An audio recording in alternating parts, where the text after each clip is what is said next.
Hello दोस्तों, कैसे हो सारे के सारे। आई होप बहुत अच्छे होंगे, मस्त होंगे। और शायद आपने टेंथ के लिए बोर्ड का एक जो सिलेबस है वो स्टार्ट करना चालू कर दिया होगा। कुछ बच्चे ऐसे होते हैं कि जो जो छुट्टियां होती है हमारे पास नाइन्थ के बाद जो छुट्टियां होती है उसमें सिलेबस कवर करना स्टार्ट कर देते हैं, जो कि बहुत ही अच्छा है। क्योंकि उन जब वो सिलेबस कंप्लीट करना स्टार्ट करते हैं तो वो समय से पहले सब कंप्लीट कर लेते हैं।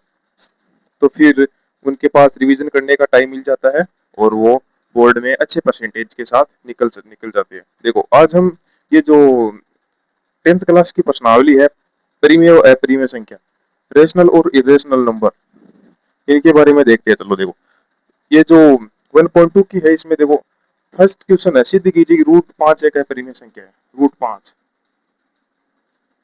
पांच अपरिमेय संख्या है।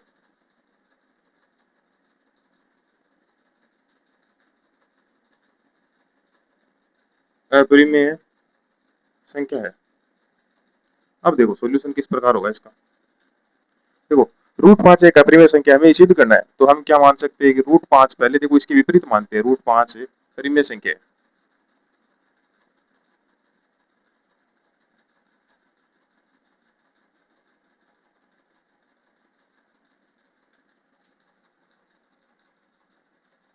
देखो, पहले हमने इसके विपरीत मान लिया कि रूट पांच एक परिमेय संख्या। अब देखो, रूट पांच परिमेय संख्या क्या होती है, जिसे पी बटे क्यू के रूप में लिख सकते हैं हम। मतलब हम पी बटे क्यू की जगह ए बटे बी लिख सकते हैं। मतलब ए वह संख्या जिसे हम ए बटे बी के रूप में लिख सकते हैं। ए बटे बी, जहां B not equal to zero हो, क्या होती है परिमेय संख्या। क्या होती है परिमेय संख्या, होती है जिसे ए बटे बी के रूप में लिख सकते हैं। सॉरी। अब देखो, ए बटे, अगर ये परिमेय है तो हम इसे ए बटे बी के रूप में लिख सकते हैं। तो ए बटे रूट बराबर फाइव, ए बटे बी बराबर रूट फाइव। अब देखो, ए बराबर बी रूट फाइव हो गया। ए बराबर बी रूट फाइव, अगर स्क्वायर करेंगे दोनों तरफ तो ए स्क्वायर बराबर फाइव बी स्क्वायर। अब देखो, ए स्क्वायर बराबर फाइव बी स्क्वायर। अब देखो, मैं यहां से देखो, बी स्क्वायर बराबर ए स्क्वायर बट्टे फाइव। अब देखो, इसमें एक ये जो परिमेय है 1.2, 1.2 मान लीजिए पी एक अविभाज्य संख्या, यदि पी ए स्क्वायर को विभाजित करती है तो क्यू ए पी ए को भी विभाजित कर दी होगी। मतलब अगर फाइव ए स्क्वायर को विभाजित करेगा तो फाइव ए को भी विभाजित करेगा। मतलब ए स्क्वायर में पांच का भाग जाएगा तो ए में भी पांच का भाग जाएगा। मतलब ए पांच से डिविजिबल है। अब देखो, मैंने एक बात, अब देखो यहाँ पर ध्यान रखो कि अगर ए बटे बी है तो ये सहभाज्य संख्या है। सहभाज्य संख्या कौन सी होती है, जिसमें एक के अलावा किसी का भाग नहीं जाता, जैसे कि वन और सेवन हो गया, टू और नाइन हो गया।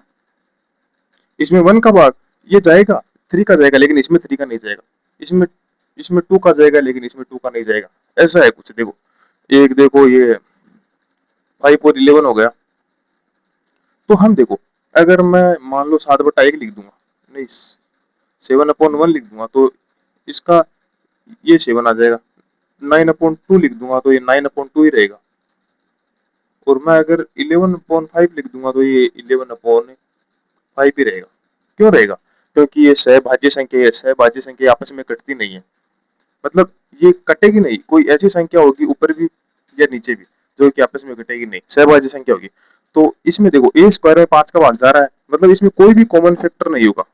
कॉमन फैक्टर, जैसे कि इलेवन और पांच में कोई कॉमन नहीं आ रहा, नाइन और टू में कोई कॉमन नहीं आ रहा, सेवन और वन में कोई कॉमन नहीं आ रहा। इस प्रकार इन दोनों में भी कोई कॉमन नहीं रहेगा। अब देखो, जब ये ए पांच से विभाजित हो रहा है, समझ रहे हो, ए पांच से विभाजित हो रहा है, तो मैं इसको सी के बराबर मान लेता हूँ।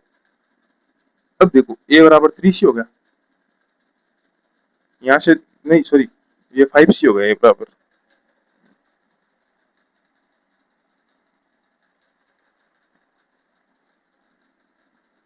ए बराबर फाइव सी हो गया। तो मैं देखो ए का मान यहाँ पर रखता हूँ तो क्या आ जाएगा, 25 सी स्क्वायर। 25 सी स्क्वायर बराबर फाइव बी स्क्वायर। अब देखो, ये अब देखो मैं फाइव को इधर भेज देता हूँ तो क्या हो जाएगा, बी स्क्वायर बराबर 5 को इधर भेजा तो 5c²। तो क्या आ जाएगा, c² बराबर b² बटे 5। फिर वही कहानी, अगर b² में 5 का भाग जाता है तो b में भी 5 का भाग जाएगा। अगर b² में 5 का भाग जाता है तो b में भी 5 का भाग जाएगा। अब यहाँ a में भी 5 का भाग जा रहा है तो b में भी 5 का भाग जा रहा है, मतलब 5 कॉमन फैक्टर है दोनों में, इसलिए ये परिमेय संख्या नहीं हो सकती, ये अपरिमेय संख्या रहेगी। मैंने बोला था यहाँ पर कि दोनों में कोई कॉमन फैक्टर नहीं आना चाहिए। अगर देखो ये 8 हो गया और ये 2 हो गया, इनमें दोनों में 2 का भाग जाता है, 2 का, तो ये परिमेय संख्या होगी। समझ रहे, नहीं सॉरी, सहभाज्य संख्या नहीं होगी, क्योंकि इन दोनों में किसी का भाग नहीं जाना चाहिए। जैसे 2 और 9 है, 2 और 9 में इसमें 3 का जाता है लेकिन इसमें 3 का नहीं जाता, इसमें 2 का जाता है लेकिन इसमें 2 का नहीं जाता। समझ रहे हो, ऐसा होना चाहिए। तो इसमें दोनों में 5 का भाग जाता है, तो ये परिमेय संख्या होगी, परिमेय संख्या नहीं होगी। समझ रहे हो। एक और दूसरा देखते हो, चलो देखो, आप समझोगे ना तो श्योर है कि समझ में जरूर आएगा, लेकिन अगर आप ऐसे ही रहोगे तो आपको नहीं समझ में आएगा, ध्यान रखना इस बात का। सेकंड है, एक देखो, थर्ड में फर्स्ट का है 1/√2। क्या है, 1 पॉइंट, प्रश्नावली 1.2 में क्या है, थर्ड में फर्स्ट का 1/√2। इसमें देखो ये पूछ रखा है कि 1/√2 क्या है, अपरिमेय संख्या है। नहीं अपरिमेय, हाँ नहीं संख्या, हाँ अपरिमेय है, सिद्ध करनी है हमें।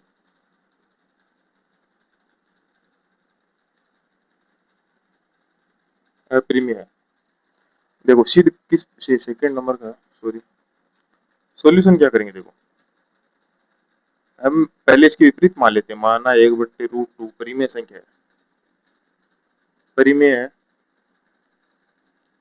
परिमेय संख्या है। अब देखो मैं परिमेयकरण करता हूँ, जो कि मान लो देखो √2 से न्यूमरेटर और डिनोमिनेटर में दोनों में मल्टीपल कर देते हो, अंश और हर में, सॉरी एक ही मल्टीपल, ठीक है।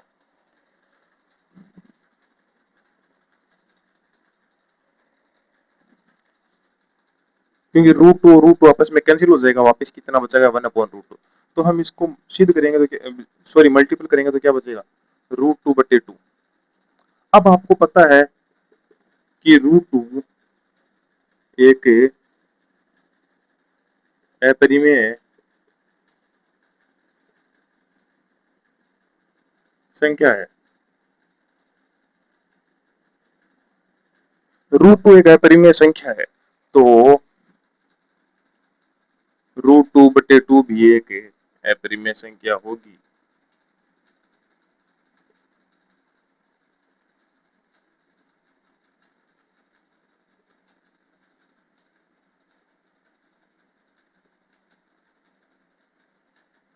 समझ रहे हो, √2 एक अपरिमेय संख्या है, तो अगर √2/2 करेंगे तो वो भी एक अपरिमेय संख्या होगी। समझ रहे हो। अब ये नहीं होगा यहाँ पर कि √2 कैसे है परिमेय संख्या, ये भी बता दो, क्योंकि इसमें हमें ये कुछ पूछा नहीं गया, हमें 1/√2 पूछा गया। अगर यहाँ पर नहीं है √2 एक √2 एक अपरिमेय संख्या, सिद्ध करने का क्वेश्चन नहीं है जहां तक हम √2 को अपरिमेय मानेगा। जब सिद्ध करेंगे तब हम इसकी और डिटेल में जाएंगे। अगर हमें यहाँ पर हमें साफ साफ दिख रहा है कि √2 एक अपरिमेय संख्या, तो हम इसको अपरिमेय ही मानेंगे। अगर सिद्ध करने का क्वेश्चन आ गया है कि √2 एक, ये जो एक एग्जाम्पल है वहां से आप देख लेना कौन सा है।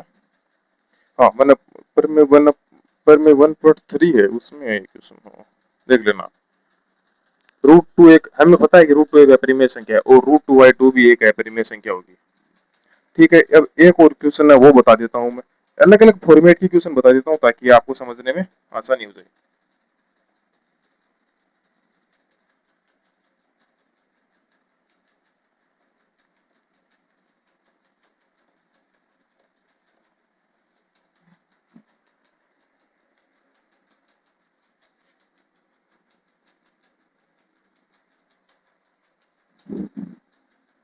अब देखो एक क्वेश्चन है 6 + √2,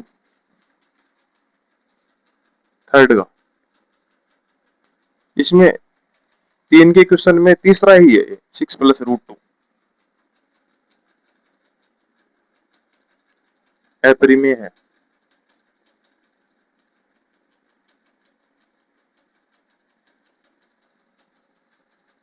अपरिमेय संख्या है। अब देखो 6 प्लस रूट टू अपरिमेय संख्या, इसका सोल्यूशन देखो किस प्रकार होगा। देखो पहले हम मान लेते हैं कि 6 प्लस रूट टू परिमेय संख्या है। 6 प्लस, नहीं सॉरी, सीधा ही कर देते हैं हम। देखो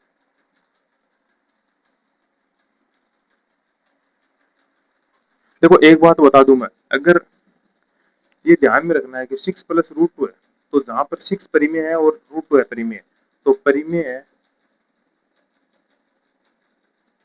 प्लस अपरिमेय, परिमेय प्लस अपरिमेय क्या बनता है, अपरिमेय ही बनता है। लेकिन आपको छोटा सा हिंट और दे दे, वैसे तो ये अपरिमेय है क्योंकि 6 परिमेय है और ये रूट टू अपरिमेय है, तो परिमेय प्लस अपरिमेय अपरिमेय होती है, इसको घोषित करने की जरूरत नहीं। लेकिन देखो एक बार मेथड टू देख लो आप, मेथड टू छोटा सा है, समझ में आ जाएगा। देखो हम रूट टू को क्या लिख सकते हैं, 6 प्लस रूट टू माइनस 6, क्योंकि 6 से 6 कैंसिल, बच्चे रूट टू, तो रूट टू के बराबर हो गया। मतलब रूट टू को हम ये लिख सकते हैं। आप देखो क्या करेंगे हम, देखो चलो अगर हमने इसको परिमेय माना है, नहीं यहाँ पर अपरिमेय संख्या है, चलो हम इसको देखो अपरिमेय है, हमने इसको परिमेय माना है पहले, 6 प्लस रूट टू एक अपरिमेय संख्या है, क्योंकि हमने यहाँ पर भी माना है। अगर अपरिमेय दिया हो तो हमने परिमेय माना है, तो माना पहले हमने 6 प्लस रूट टू एक परिमेय संख्या है। मैं यहाँ पर मानना भूल गया, सॉरी। 6 प्लस रूट टू एक परिमेय संख्या है, यहाँ पर भी मैंने परिमेय माना है। तो अब देखो क्या है कि हाँ ये हो गया। अब देखो ये परिमेय माना है, तो परिमेय है माइनस परिमेय बराबर परिमेय। अगर हम दो परिमेय संख्या को माइनस करेंगे, जैसे कि हमने ये तो परिमेय है ही और इसको हमने परिमेय माना है, अगर परिमेय माइनस परिमेय करेंगे तो परिमेय संख्या होनी चाहिए, लेकिन रूट टू तो एक परिमेय संख्या है। समझ रहे हो? इसी प्रकार हमें लिख देना है कि नीचे, अतः हमें विरोधाभास प्राप्त होता है, इसलिए रूट 6 प्लस रूट टू एक अपरिमेय संख्या ही है। देखो दो है, इसके पहले पहला आप देख लो कि 6 प्लस रूट टू है। देखो परिमेय 6 परिमेय होती है, रूट टू अपरिमेय होती है, तो परिमेय प्लस अपरिमेय अपरिमेय होती है, जो कि यहाँ पर दिखाई गई है साफ साफ। और दूसरा हम देखेंगे तो रूट टू को हम क्या लिख सकते हैं, 6 प्लस रूट टू माइनस 6 परिमेय माइनस परिमेय, तो क्या होती है, परिमेय बचता है, लेकिन यहाँ पर अपरिमेय लिखा हुआ है जो कि गलत है। समझ रहे हो?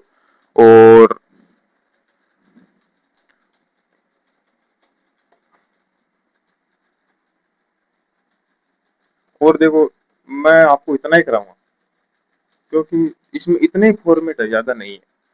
आप सेम क्वेश्चन कर सकते हो ऐसे, अगर आप नहीं करोगे तो फिर कुछ नहीं होगा।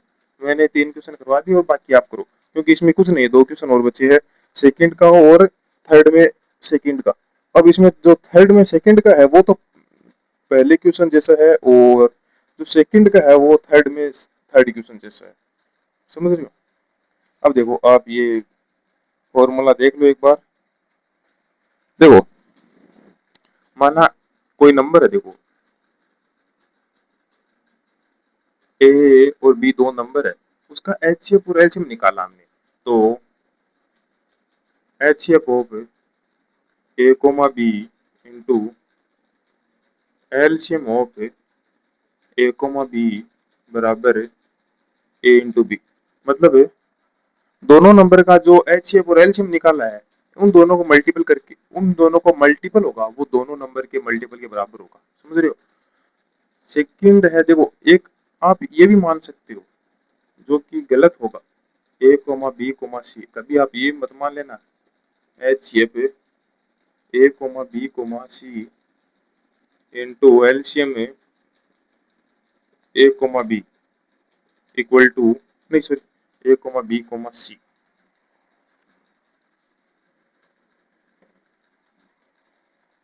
A comma B comma C बराबर A into B into C, ये कदापि नहीं होगा, नोट इक्वल आ जाएगा यहाँ पर। ये यही सही है। HCF of A comma B LCM of A comma B बराबर है इंटू बी। ठीक है, धन्यवाद दोस्तों, आज के लिए बस इतना ही। और आगे का जो भी है देखो, ये टू की प्रश्नावली है वो कल से स्टार्ट करेंगे। हाँ, और बेसिक से बताऊंगा, पहले मैं इसकी थ्योरी पढ़ा दूंगा थोड़ी बहुत, उसके बाद करेंगे प्रश्न। धन्यवाद दोस्तों, अगर आपको ये वीडियो थोड़ा भी अच्छा लगा तो चैनल को सब्सक्राइब कर देना और वीडियो को एक लाइक कर देना। धन्यवाद दोस्तों।